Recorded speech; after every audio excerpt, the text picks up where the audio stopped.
It was largely derelict when I bought it. I lived on the other side of the road, and there were sort of pigeons flying in out of the roof and so on. And the idea was to add some more space, and the easiest way was to actually go up. And so I applied initially to convert the loft, and the planning department suggested that actually a whole extra storey would work well. And so I added in total about 680 square feet, which cost about £100,000 to do.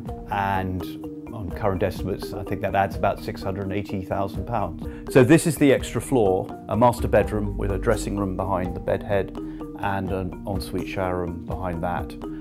The roof pitch is the same as the original roof pitch, but we've used a little bit of the loft space to give this barrel vault.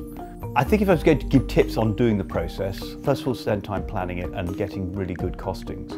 Because at the beginning, you can take out something like a luxury sink. I mean, I've got a 3-storey window here. I could have taken it out. I'm glad I didn't, but if I needed to save money at the beginning, when you get halfway through and you suddenly realise that actually it's going to cost quite a lot more or take quite a lot longer, your options on what you can't do are less. I really like this big window down the back. It lets light in on all levels, but I also like the fact that it goes up from the floor, so acts as a door so you can come out across the stepping stones. It's actually also quite good in the hot weather because the coldness of the pond, the air going up into the house past it is actually pre-cooled.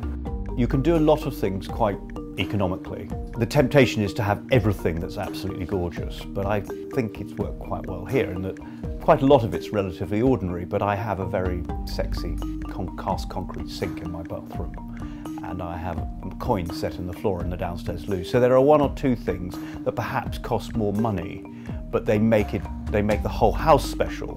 Whereas if everything in the house is special, then it's sort of like if you mix all the really delicious ingredients in the world into a great big bowl, it doesn't really make a very good meal. Obviously, London house prices have gone up quite a lot. I think even though I've in theory, made a better investment because of the increase in price, when I did my initial numbers, I was thinking it might be worth £750 a square foot. Now I'm perhaps punching a little higher in my values, saying it's £1,000 a square foot. When you look at the outside, you can see it looks as if it was always there.